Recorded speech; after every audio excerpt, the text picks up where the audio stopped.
Hello, back in the shop today. We're going to work with French. Yes, so we're gonna do a little French stencil airbrush nail art, and I'm going to pull from my French stencil pack. Like it's a group of French stencils that are wide and narrow and deep, and you get like two of each one. So let's get ready. We're gonna sit down at the table and do some nail art.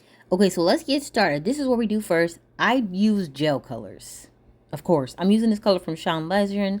I ended up adding some glitter flakes to the sticky layer, and then I hit it with my Kupa Matte and Cure. And then I'm going to grab my Iwata. I love it. That one's a side feed. And we're going to just layer in the French stencils and just airbrush ever so slightly on those little curved areas to create like a cool abstract design.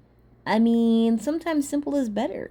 It really is. And if you have a client that's like, I want something, but I don't want too much of something, this is definitely like that little something that you can do.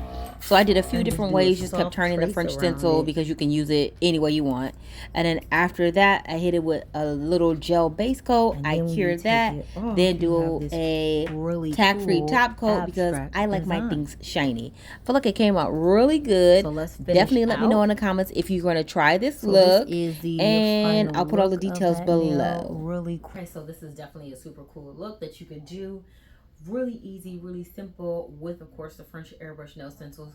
Stay tuned for the next video because I'm going to show you another way that you can use the French stencils. Just in case you're like, you know what, I want to get into using stencils for airbrushing, but you want to start off slow. So check this look out. It's going to include a few things that you've seen, and you've actually seen people hand paint them.